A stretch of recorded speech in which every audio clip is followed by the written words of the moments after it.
Hello mga boss, good day po sa inyong lahat. Welcome into this video. So kung bago ka pa lang sa aking channel, please follow and subscribe to my channel para lagi kang updated sa mga susunod kong videos na i-upload.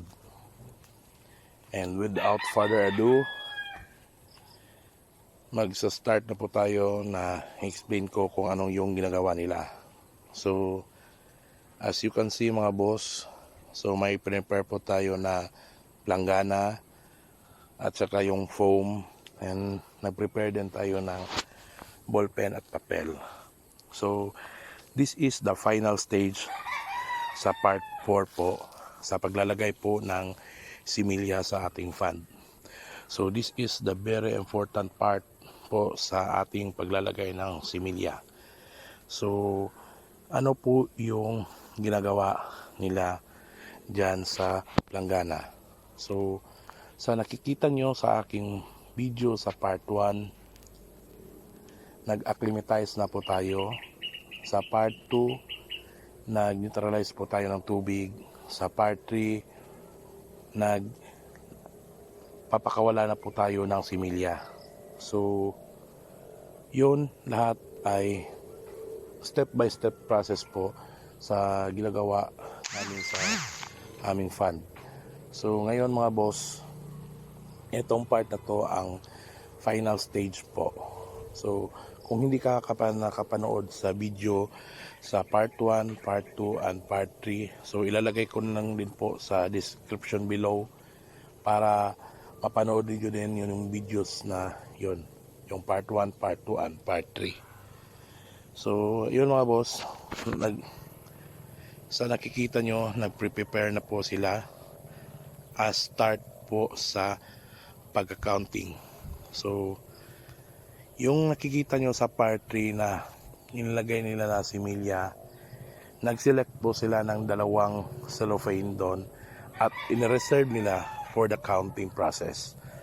So yun lahat po yung pinakawalan ay ma-generate po sa 2 cellophane po.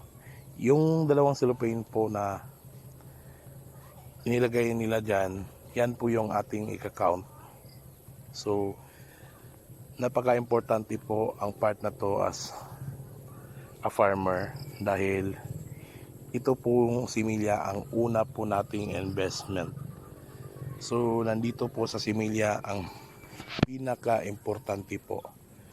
So nag-accounting po tayo ng similya para po ma-sure po natin na almost 90 to 100% po na ang ating similya na inilagay sa ating fund ay almost complete. So bakit po 90 to 100% yung i-declare ko as yun ang binibase ko? So the reason why na 90% is yung hatchery po na pinagbilhan po natin is nagbibigay po yun ng 10% na mortality rate.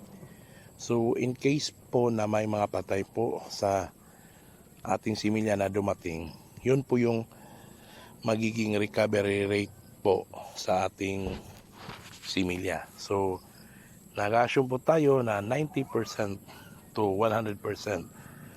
So at least na-recover din yung 10%. Then paglalagay po natin ng similya, so may another 10% po. So na-discuss ko po yun sa previous videos kung ilang percentage po yung aking kinoconsider as the grow out area sa ating fund.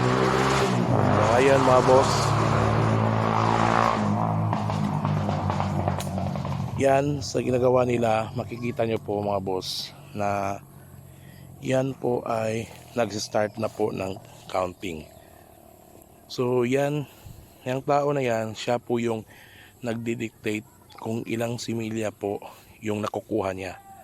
At yung isang tao naman, yun din po yung naglilista kung ilang similya yung na kukuha niya doon sa planggana. So tinatali po natin lahat yan.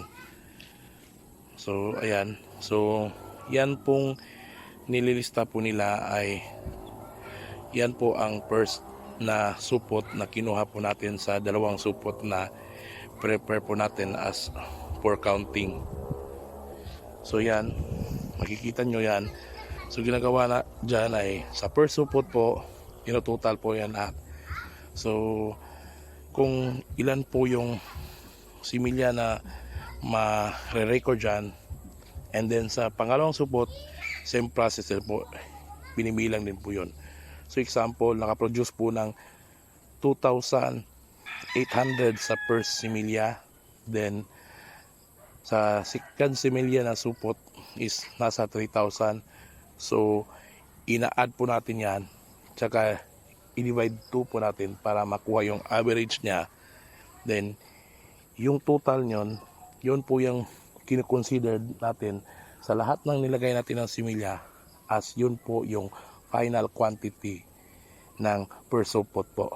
So doon po mache-check po natin kung yung similya po na dumating sa atin ay kompleto or hindi. So yan po. So thank you mga boss, and God bless po sa lahat, and bye bye po.